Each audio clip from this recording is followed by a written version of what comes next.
Hey, welcome back to the Fearless Artist Podcast. I am very thankful to have Matthew Rose on today. Matthew, it's a pleasure to connect with you again. Morning, Michelle. Thank you so much. Yeah, good morning. That's true. We had to have this episode a little earlier because you're off to London today. Yeah, well, actually, I'm rehearsing just outside of London, so I need to go on the train into London and out again. So we're rehearsing at a place called Grange Park Opera, which is about half an hour outside of London, the other way. So yeah, I have to be there this evening to rehearse. Great. Yeah, and when you were starting your career as a musician, did you think about all the trains and the traveling that would encompass this career? I grew up on the south coast of England, so always to go to London, getting trains was always part of the deal, and Oh, going to sure. airports and stuff. So I guess I grew up getting trains all the time anyway, which probably maybe isn't the case in other places. But I didn't quite realize, when I first thought about doing this as a career, I didn't think I'd ever do anything. So the fact that I've done quite a lot of very, very nice things and had to be on aeroplanes for quite a lot of my life isn't, it's all been amazing. So I have to be so grateful for the career and the opportunities that I've had and the experiences that I've had, and especially the people that I've met along the way. So Hmm. it's worth all those air miles and train tickets and etc. Taxis.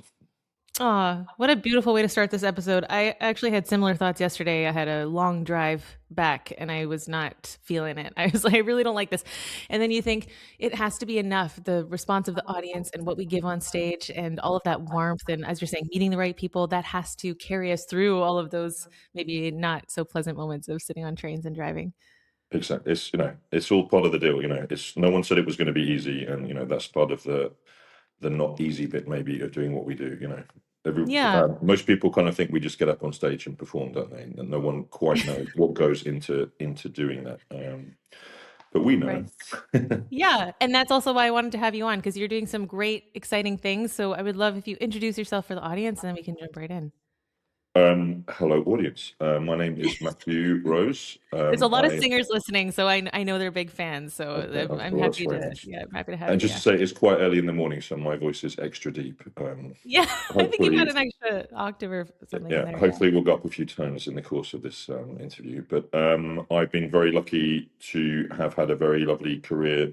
All the things I've ever dreamed about doing, I've been able to do with the most amazing people around the world for the last 25 years. And it's been an utter privilege to have done the music and the things that I've done with the people I've done them with. I have to say, I'm just so lucky. And I guess now I'm in a place where I want to. I don't want to say help, but I think enabling is a better word to say. Enable a whole load more people to potentially have the chance to do the same opportunities in the same way that I've been lucky to do them. So I've Mm-hmm. started running a couple of courses. So we do a course in Italy, in Spoleto in Italy, that I run with a guy called Jeremy Carpenter, who is a wonderful English baritone that lives in Stockholm. And he does lots for Swedish singers in Stockholm and in Sweden. And we, over a long period of time, sort of dreamt about doing something together in Italy with a group of Swedish people and not Swedish people. So we do that at the end of July in Spoleto in Italy. We're very lucky to be in partnership with the Mahler Lewitt residencies. So we actually, my very good friend is Marina Mahler, who has a beautiful house there, and we have Alma Mahler's piano and things like this, and Alma Mahler's Wow, music, that's cool. and Alma and Gustav's daughter Anna was a sculptress, so we're basically in her house in Spoleto, based there, Oh, and also fantastic. using the properties of Sol LeWitt as well, the artist. Okay. And we also use Giancarlo Menotti's music room as well. It's kind of amazing, Mm. this thing in Spoleto that Menotti kind of started amazing music festival there 70 years ago, and we kind of on the tailcoat of Menotti, we're there doing something for actually mostly for already working singers. Actually, it's a place for already working singers to come and kind of check in and get some feedback on their singing, meet some people that might be important, and do some wonderful things with a few younger singers also attached. And then I am in Folkestone in England. I'm looking out to see, I can actually see France across the way. Isn't that nice? Oh, wow. So at the end of August, we do a course here. Probably around 18, 19, 20 singers will come here from all around the world to work with an internationally minded faculty of people. So some remarkable British people that have international careers, and also people running important institutions in Europe and America, actually coming together to have 2 weeks of singing and recitals and concerts and masterclasses here in Folkestone with just the most amazing faculty that I'm so lucky to put together. So yeah, Yeah, I've got fantastic. those things on top of what is quite a busy career. Right. At Yeah, the you moment, mentioned I'm doing Don Carlo, the role of King Philip, which is like the biggest role I could possibly do. I'm doing that and Rheingold at the moment, on top of all this other stuff. So my brain isn't quite as refreshed as it should be, but it's a wonderful time to be doing this stuff, and I'm very grateful again to be doing these things. So right. Yeah, busy schedule, lots of things going on, different people pulling you in different directions maybe. How do you find that you can organize your creative energy? yeah, that's the thing. I mean, that has to be, I have to, when I'm doing my job, I have to give it 100% attention and commitment. So, I mean, I'm very lucky to have, thanks to the Oak Foundation, or Oak Foundation, not the Oak Foundation, Oak Foundation, they've given me money to have people working for me to help me put on my courses. So luckily I can, I can set all these things up, and then I can have these wonderful people enable these things to happen again. So I just literally, all I can do is concentrate on doing my job. Just being an opera singer actually is enough, and doing one opera would be enough, but doing two operas is kind of nuts. And I'm very lucky right now. I've got wonderful people working for me, and I can spend most of my time working on these wonderful operas. I And also what like to play shows? golf. I haven't played golf for a very Oh, long time, and I like playing golf. And I'd like to have okay. 4 hours a week where I could go and play golf. Would be nice, please. If that's Yeah. possible. Have to budget that in the time schedule. So Exactly. what houses and what are your show dates for these two operas? So this is actually a wonderful festival that exists just outside of London called Grange Park Opera. Okay. Yes. So in the 1930s, Glyndebourne happened to exist, which is, a man, John Christie, decided that he wanted to start an opera festival. His wife was an opera singer, and he thought it'd be a wonderful thing at a time when people were leaving Germany and Austria to kind of find the best people in the world to put on an amazing opera festival. So Glyndebourne's been in existence, almost 100 years now. It's kind of amazing. 90 years, I guess, at least. And as a result of that, and Glyndebourne being so popular, other festivals like Glyndebourne have existed. So there's Garsington and Grange Park, and very confusingly, the Grange Festival and Loughborough Festival. There's all these wonderful summer festivals we have in England. So even though we don't have as many major opera houses through our country as we should, we do have these wonderful summer festivals that in June and July are thriving and giving amazing work to British singers and other people and opera makers, costume people and everything. It's just an amazing resource for people that do opera in the UK to have some work at this time of year. So Mm-hmm. I feel very lucky to be there. Yeah, and you said Rheingold as well. Is that also summer festival? Yeah, that's at the same. Yeah, it's all at the same place. Luckily, Okay. it's all in the same building, so to speak. So Got it. that Okay. makes it a Well, bit that easier. Yeah, makes it a little easier. right. Yeah, okay, fantastic. So going back to these summer programs that you're putting on for other singers, tell me more about what inspired you to start this, and knowing that you have so limited time and energy. Why is this important to you? Yeah, I mean the time energy thing. I mean, I kind of about 10 years ago, I sang Rose and Cavalier at the Royal Opera House in London with like the most amazing cast and people, and I kind of that was my dream to sing that opera, and in that opera house was my kind of life goal. And then having done that, as like, okay, so what do I do now? Mm, It's nice to sort of collect operas and do this as a job, but that was kind of where I was aiming for in life, and I got there quite soon, I guess. So I kind of thought the singing would kind of slow down a bit, and I'd have more time to do other things. I was very much helped as a young singer. I had to sort of learn everything. The guy Michael Eliason found me in Italy and brought me over to Curtis in 1997. And he said to me, I heard three notes in your voice that I thought, oh, I can do something with. So basically, I had to learn everything. Um, I had to learn a vocal technique. I had to learn how to act. I had to learn how to do languages in singing. I had to learn how to be a great person that does music really well. All mhm, these things are things I had to attain at music college, and I was incredibly lucky to be at Curtis to have the most amazing support system, and also a place to enact these things. I think I was in 23 operas or something in the 5 years I was at Curtis. It's just Oh, amazing. wow. And then also Yeah. working professionally with the opera company in Philadelphia and other things. So I had an amazing training, and I kind of had to attain all this information and all these skills from amazing people. And yeah, there's a film called The History Boys. I don't know if you've ever seen that, which is by Alan Bennett, and it's a very important thing for me. And the whole idea is that we have to pass it on. There's this wonderful teacher, and his whole thing is we have to pass it on, boys. We have to pass it on. And I've been so lucky to meet so many wonderful people and to have this kind of pot of information in my head of all these different things and different strands of ideas that have kind of formed something in me that I think is how people could do this as a job, the singing job.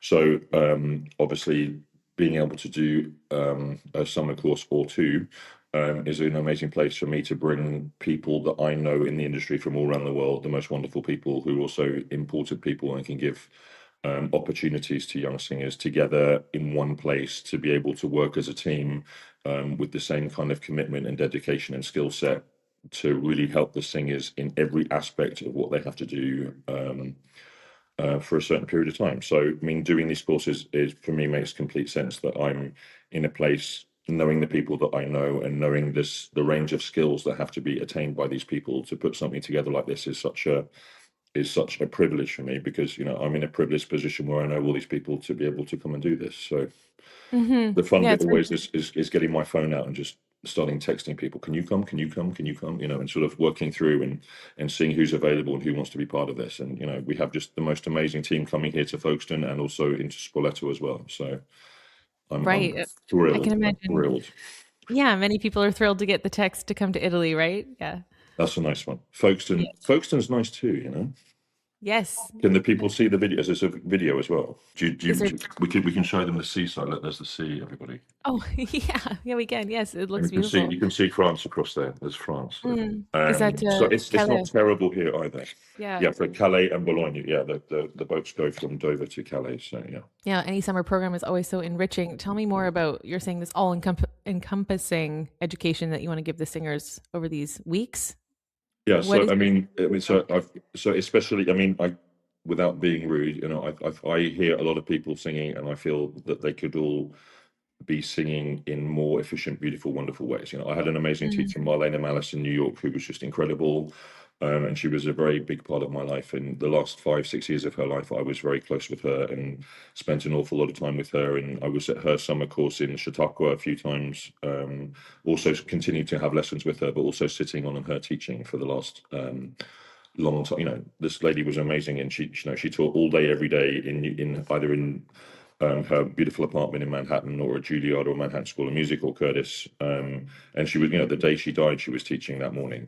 Oh, It was wow. a complete passion, and her ability to make people sing very beautifully, very efficiently in a way that they're going to fill a space very beautifully and easily was um, such a gift for all of us who studied with her. And now, kind of part of my reason for doing these things is to pass on her, I think, quite simple ways of enabling the body to make beautiful sounds. So Mm, I'm very much inspired by Marlena and also Michael Elizen, who ran Curtis for 30 odd years, I guess, 35 years. He was at Curtis running the voice department, and both Marlena and Michael are such huge inspirations to me, as in to know what is necessary for someone to get up and be the most wonderful performer they can be.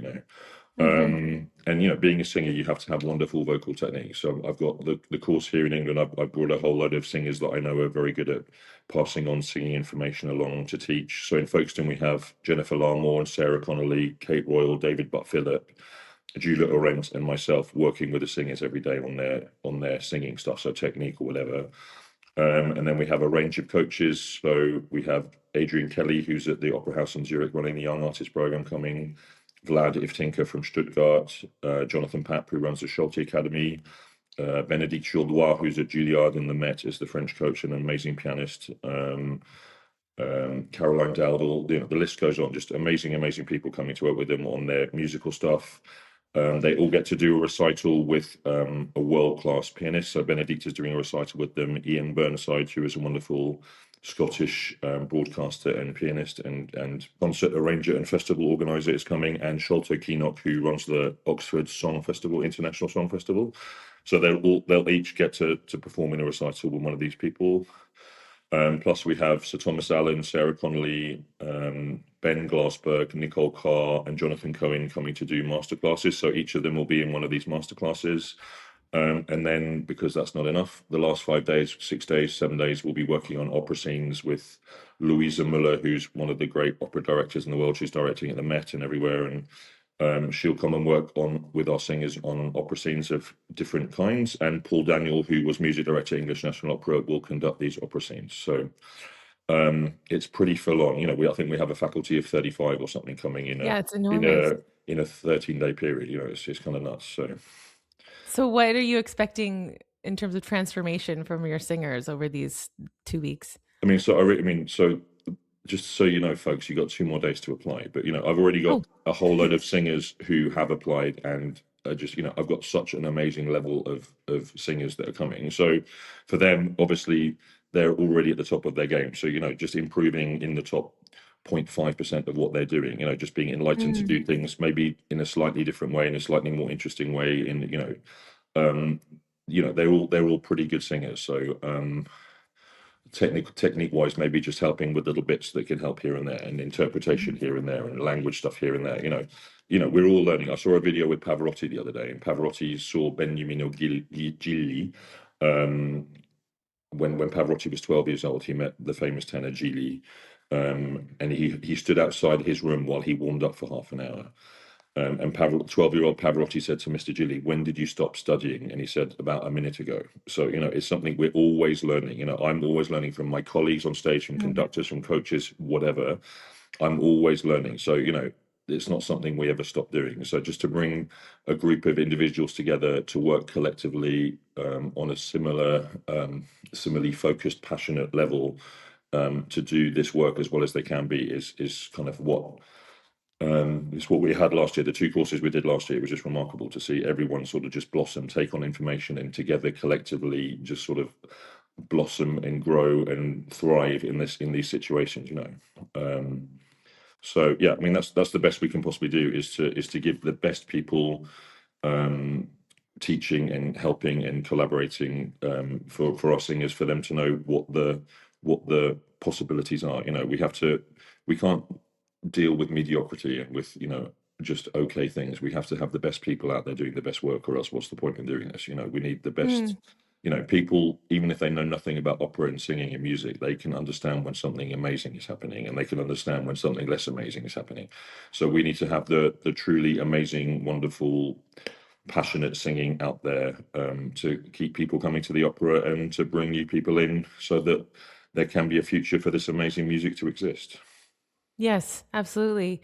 And in these programs, are you also putting on performances at the end of the weeks that you're studying? Yeah. So the one in Italy we do. So Ian Burnside's going to curate a song concert in Spoleto. We're only in Spoleto. We're there for 11 days or something, so it's a Okay. bit less pressurized. So we'll do, and then we'll do a concert with Ian curating and some of our wonderful pianists playing with our singers, and then at the end we're going to do opera scenes again there with Daniel Cohen, who's a wonderful conductor in Darmstadt. He's the music director there, a great friend of mine, amazing conductor, an amazing person to work with singers.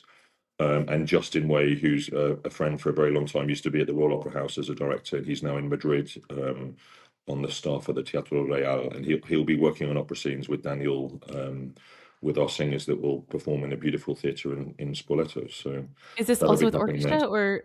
No, that's just with piano. Okay, We haven't okay. quite got to the level of being able to afford an orchestra yet, but yeah. And then in Folkestone there'll be 3 recitals, 5 masterclasses, and an opera scenes concert in the 13 days we're there. So Yeah, this is there's absolutely lots, which is also it's great for amazing. audience as well. We have to also educate audiences and make them. The more people know, the more they can appreciate and the more they can love, I think. So if we can have all these events for them in Folkestone that they can come and listen to and learn and appreciate proper, wonderful singing more and more, then I think we're doing a service to the community and to opera in general, actually. Yeah, absolutely. If we can touch a bit on entrepreneurial organizational side of this, have you been mostly hands off and you're kind of the curator visionary, or are you also, worried about the marketing and the promoting of these events? Also, I'm worried about these things, but I can't physically do all these things. I mean, last year I sort of we did the course in Spoleto happened. We had really good help, and that happened very nicely. And then the one in Folkestone happened, and I didn't quite get the help I needed, and I was kind of doing everything, and 2 o'clock in the morning, I was waking up and writing out programs and doing schedules and moving chairs and all this stuff. And Yeah, yeah. I'm generally someone, when I have people that are doing things with me, I kind of give 1,000% of myself to these people. So Mhm. so and I was cooking dinners every night and blah blah blah. I kind of don't know where to stop with all this stuff. So luckily, the Oak Foundation have come in and have given us some money to. I've got a staff of 5 basically helping me and making these things happen. So I mean, I'm a bit of a control freak in that I know how I want things to be done. So it's kind of it's tricky. You're sort of making these people come on board and believe in the way I'm doing things, and making Right. sure things are done. I'm very particular in how I want things to be done, and if I've booked everyone and I've got everyone arranged and organized and when they're doing stuff, and it's just sort of making sure that happens is the next bit. But yeah, I'm kind of aware of what's going on and how it's going on. So Yeah. And what is a challenge that you maybe didn't expect having a team of 5 working for you? You're communicating your vision. You're very particular because you have such excellence. I think you're talking a lot today about the spirit of excellence that you want to bring to the singers, to the audiences. You've had incredible training. You want to pass that on, all of these wonderful things. So, yeah, what's something unexpected that you weren't maybe prepared to navigate?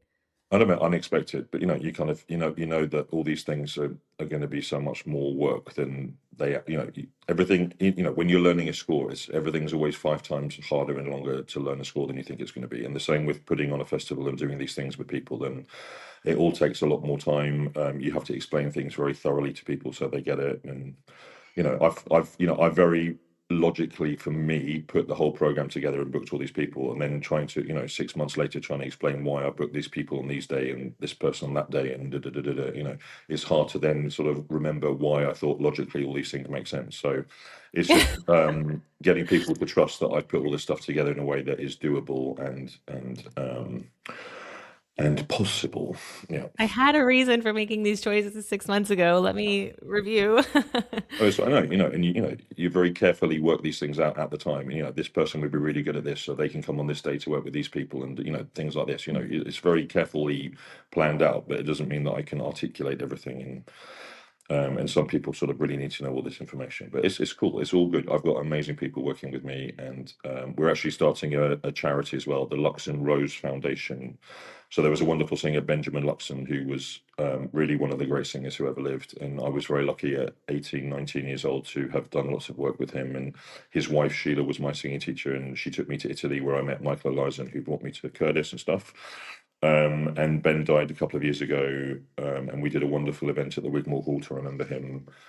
Because he lost his hearing in his early 50s, and he had to basically stop his worldwide amazing career. Oh, wow. So no one had heard his voice for 40 years in the Wigmore Hall. So it was important for me that we had an amazing celebration of him. And Sir Thomas Allen came, Dame Janet Baker, Bryn Terfel, Mark Elder, all these guys spoke so beautifully about Ben and the great artist and person he was, and it was such an important thing to do.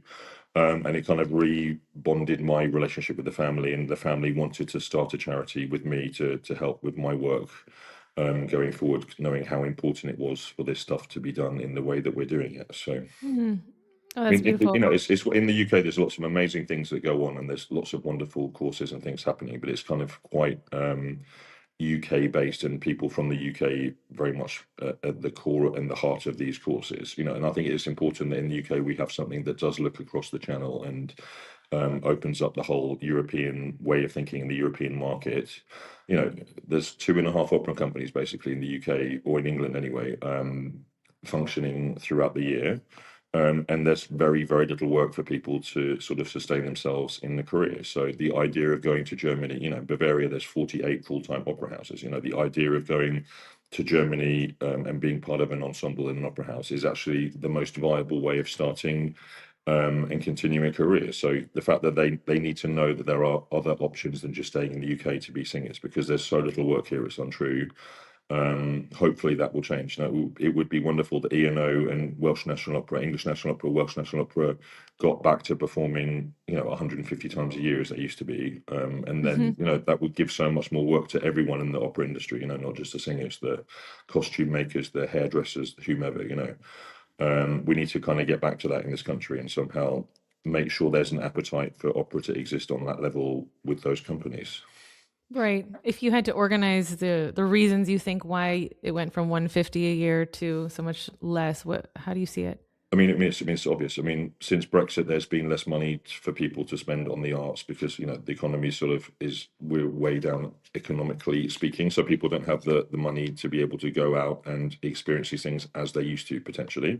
But also the funding from the government has been cut severely for these main companies that were set up in the 1970s by the government and were promised money from the government to exist, and then they take out a whole slew of money that kind of breaks down the ability for these companies to exist on a full-time basis. Hmm. And then it's a ever decreasing an ever increasing problem. These things can only get smaller and smaller as a result of that happening. So hopefully, there's an awful lot of willing and public money that goes into these things. The festival that I sing at, this lady was Waspikani, amazing woman who was running the Grange Park Festival in another place, and she had to leave the place she was at. And in 18 months, she found a place for an opera house to be built, and found the money to build this opera house. And then she gets some of the greatest opera singers in the world to come and sing there every year. So there is the ability in the UK for people to privately fund these things. So somehow we have to. These companies that have existed with massive public funding have to find a way to have more private investment and private growth for them to be able to put on the work that has to exist for our opera singers to even think about having the idea of being able to do this as a career. Because if there's no work, then what are people supposed to do? Yeah, It's nuts that absolutely. a country of 80 million people, we have 4.5 opera companies basically, and Bavaria has 48. It's nuts. Right. Do you think that's viable to find more private donors? Is this really the way forward? I know Well, we that talked a means little the about money this. exists. We're kind of stuck in between the American model and the European model, and Right. there's been, and still for English National Opera, there's a very generous amount of money that goes to funding English National Opera, but somehow we're stuck in between the middle. We're going for public money and private money at the same time. I think in America it's easier if you're just, you have to raise 99% of your money, then you go out and raise it. Whereas here, oh, we could have this money from here and this money from here. It makes it a slightly trickier situation for people to want to give and for these companies to go out and find. So yeah, it's a tricky situation, and somehow we need to work it out because we can't let this industry die, which is kind of what is happening right now, and it's not fair on the unbelievably skilled people that have devoted their lives to this. That it all sort of disappears. We can't allow that to happen. So Right. And you I'm mentioned the Oak Foundation. Can you tell us a little bit about that? no, the Oak is amazing. The Oak Foundation. So it's Alan and Yetta Parker.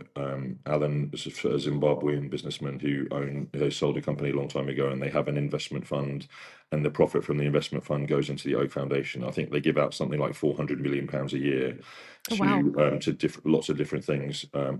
For humanitarian things and scientific things and the arts as well. So they sponsor the Yetta Parker Young Artist Program at the Royal Opera House every year.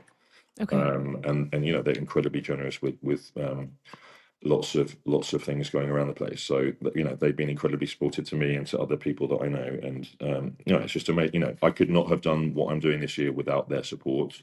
In having the Hmm. staff, and also there's an amazing foundation, the Richard Stoker Trust, who have given us a huge amount of money to make the course here in Folkestone happen, which is just amazing again. And also we have a thing called Duke's Education. So it's a company that owns lots of private schools in the UK and Portugal around the place. And again, they've given us for free the use of a boarding house here in another building, so that we can house all our singers and have place for them to rehearse and stuff. So without these things happening, I would not be able to do this in any way. So to those, especially to those three institutions, it's just amazing. And then I've somehow also got amazing friends and people that I know that also are helping privately to make all these things happen as well. So, you know, we have to do all this together. I can do what I can do, but I can only do it if I get help from these amazing people, and I'm so unbelievably grateful. Yes, but also there must be something in your communication of the vision of what you're trying to achieve that brings people on board. So how are you able to cast that vision for other people who can provide the finances? Well, as you can hear, I talk very quickly and I can say an awful lot of things. So maybe they're just doing this to shut me up, to help me. No, You're I'm positioned. obviously very enthusiastic about doing what I do in the way I do it, and the Yeah. fact that I've also been lucky enough to have the career I've had, working at these amazing opera houses with these amazing people, kind of backs all that up in a very nice way. So it's kind of it's I'm not saying it's easy, but it's wonderful, and it's such a lovely thing to bring all these people together to do this work together. That's the way I see it. I contribute what I contribute, and other people contribute what they can contribute, and together we make Mhm. something amazing and beautiful, and actually very important. Actually, so yeah, I mean that's the way I look at it. We're doing this together, and it's just so wonderful. These people want to come on the journey with us. Mhm. Mhm. So both festivals have been running for how long? Is this year Yeah, 2 so I for? started them both last year because I'm a Okay. man, and I thought starting two academies in 1 year would be a really good idea. We were also going to Yeah. do it. We were also going to do a singing a song festival here in Folkestone as well last year, and I'm luckily that didn't happen because it took me 4 months to recover from the course in August last year. So Right. literally, I was a non-functioning person for 4 months after that. So Okay. if we'd done a song festival as well, I'd be in the sea floating somewhere at the moment, Yeah. in the wrong Okay, so direction. you managed to have 2 successful festivals year 1 last year. How are you anticipating any improvements this year? What would you love to see even a 1% better? Oh yeah, I mean, one learns so much. I mean, the first year is always going to be the hardest thing, is setting things up. And I'm quite good at remembering all the things that have to happen, but obviously you're not going to remember everything. But I think I think we've got it pretty down. The fact that you have a model to copy off and know how it works. I mean, I just think we got incredibly lucky. The fact that both things worked last year as well as they did, we just got so lucky. It's untrue. I mean, the course here in Folkestone, we did 13 events in 14 days or something, as well as 6 hours of teaching every day, and Mhm. looking at and I'm sort of teacher and mentor to lots of these singers as well. I have 15 people that I sort of really help as a mentor and a teacher. So it's that exists on top of doing all this other stuff as well, which is that's a Mm. lot of that. I care about these people so much, and I try and give them as much as I possibly can. But at the moment, there aren't enough hours in the day. But yeah, I mean, one learns all the time. I know what help I need, and I kind of knew already before we did the courses last year I was going to need so much more help than we actually had, and Mm, mhm. so the fact that we have that this year is just remarkable. So fingers crossed, number two year is going to make so much easier. And I know I can't commit myself as much as I did, and I can't have people up for dinner every day, and I can't have people staying with me, and because I'm unfortunately I can't turn off the caring button. So It's part of um, your nature. yeah, I just need to chill out, and I need to enjoy it more, and just I love the teaching. That's the most important thing, is that I do my teaching as well as I can. That's the most Mm. important thing. I've set the courses up. I know the people that are coming are remarkable. I need to look after them, and I need to look after the singers, and I need to do my teaching. I think that's enough for these things to happen, and then everyone else can move the chairs around and Yeah. do everything else. Yeah, I mean, it's so hard when we are the people coming up with these ideas and these projects. We want to make sure that it happens and give everything. So it sounds exactly. like you're, yeah, testing your boundaries and knowing where you need to take rest, that you're not Exactly. recovering for the next 4 months. Exactly. Yeah, I can't do that. And I'm actually, and last year was lucky. I had a really sort of easy-ish fall, autumn. I just did a lovely magic flute at the Royal Opera House and magic flute at the Met. So it was a very easy-ish time to recover actually. But this year is going to be full on for a few months. And I'm also visiting professor of singing in Santiago in Chile. Isn't that nice? So Oh, I get to go to Chile for a few weeks to teach there as well in November, and I'm very lucky. Lots of young artist program asked me to come in, so I'm going to Valencia a few times next year to work with their young singers, and in Berlin I'm working with their young singers there too. So yeah, on top okay. of all So, this stuff, there is a lot going on, and all I no. want to do is play golf. And it's not going to happen. I have a date. The 16th of June is the next time I can play golf. I know that. So Okay. Well, is it blocked? it's blocked in. It's all booked Okay. in. Nothing Perfect. else will happen. I might even leave my phone at home that day. Wow. Imagine. Yeah, Okay. So all these young singers that you're working with, what's the one thing you want them to know? What does it take to make it in this exactly. career, in this It's industry? it's not easy. If you want to do this, I mean, especially, I'm sorry to say this, it's not sexist in any way. It's just there are so many more opportunities for for men to get work. I googled the other day how many more roles in opera are there for men than women, and there's Mm-hmm. 3 times more roles for men than women in opera. Isn't that crazy?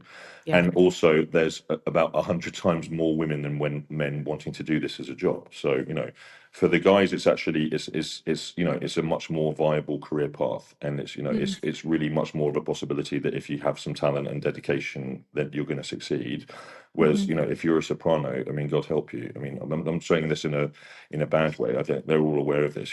There's so many amazing, wonderful, brilliant sopranos out there, and unfortunately, there isn't work for everybody. It's not like there can be work for everybody. So it's just about knowing the realities of what it is to do this as a job, just being honest with people, and knowing what actual the bare bones of what it is to do this as a job, not dreaming that, oh, everyone's going to do it, and isn't it wonderful, and doesn't it make our lives better to be able to sing and all this stuff. It is a nice, wonderful thing to do, but at the same time it's a job, and you have to do your job really well and know how to put things in place for your job to exist. So Mm-hmm. I think, yeah, I'm very honest and reality driven in the way I sort of think about these things. And, um, hopefully people know that they have to be the very best versions of themselves, both as people and singers and musicians and actors, to be able to think about doing this as a profession. So as long as that reality is known, then there's an ability to be able to attain that. You said putting things in place to make this career exist. Tell me more about that. No, and just being clever and knowing who are the people that I should sing for, who are the people I should know, who are the people that need to hear me to be able to start the process of having a career. You have to get on the ladder, and then you have to stay on the ladder. So yeah, I mean, you have to be a clever businessman in that regard, knowing um, who to sing for, where to sing, to start this journey. You have to be clever. See how other people have done this journey and try and fit into this profession in the best possible way. So Mm-hmm. it's about having, it's actually about having amazing self-awareness at sort of a time where you probably aren't quite as aware as you should be, but or can be. But having an amazing self-awareness of knowing what is possible and where it is possible.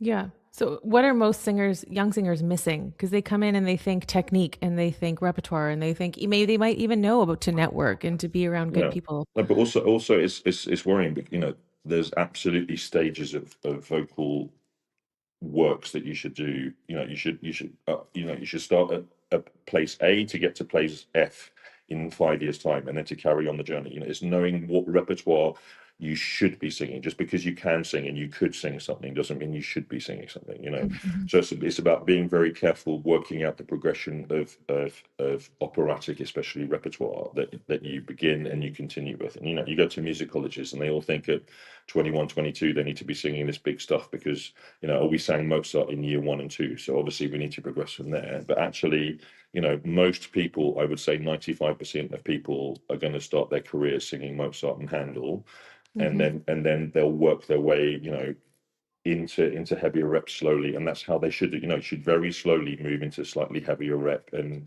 know that in 25 years you're going to sing Wagner, not be 22 years old and decide you want to sing Wagner already. Okay, there's going to be some people that can do that, but I'd say the majority of people should find the easiest and the most efficient way into the business rather than over fucking themselves. We have, fucking, we know what that means. So you have Yes. vocal fucks, and FACH. yeah, yeah, just to explain to anyone that thinks I'm swearing. But it's just being about careful and clever, and just because you can sing something doesn't mean that's what you should be singing, at the age of 25, 30, whatever. I feel I was quite clever in that I sang roles that absolutely, I was lucky that I was offered these things, but I was singing things that were absolutely appropriate to my development, just to learn how to be a singer. It's going to take you 5, 10 years on stage just to learn how to do this properly as a job. So, singing repertoire that is easy and learning how to do it rather than already going out and singing stuff that's going to tax you from day one is it's a tricky thing. And I see so many of my colleagues who should be having very healthy, wonderful singing careers into their 50s, and they can't sing anymore because Mhm. they've completely overdone the repertoire way too early that they potentially should have done. It's all about should rather than could. Right. And this is Um, also the importance of having good mentors around you, which is why exactly. programs such as yours are so crucial for development. Yeah, absolutely. I mean, yeah, that's the thing.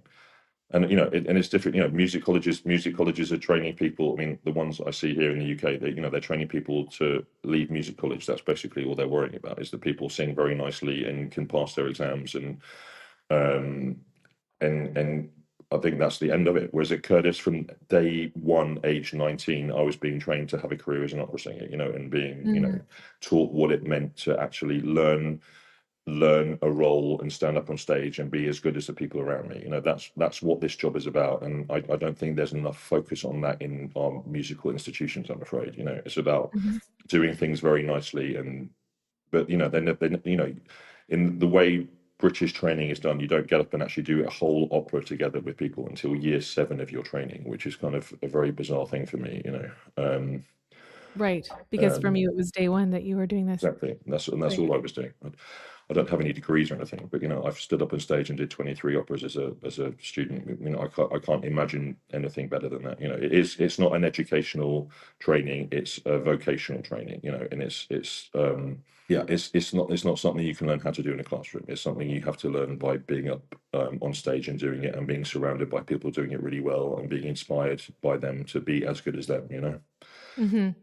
So why do you think it's different in other institutions? Why do they not get this? Oh, it's unbelievable. In Curtis, Curtis is fully funded and there's 25 singers in the whole school. So, it's much easier to be able to do that. Although the funding there has come down, and, the opportunities that exist aren't what they used to be. But, in the UK, there's a certain amount of funding that comes in from the government, and they have to keep people in school for 8 years to be able to afford these institutions to exist. It's kind Mhm. of, it doesn't really, it's not there designed to make people go out and have careers. It's there for these institutions to exist, I think. I'm sorry to say this, and if I'm offending anyone, I'm sorry. But it's not, if you were training someone as a doctor, you have a 5-year plan and you work out how to be a doctor, whereas this is, oh, we'll just keep there as long as possible because we need their money. It kind of seems to me. It shouldn't take 8 years to become a great singer and to have a career.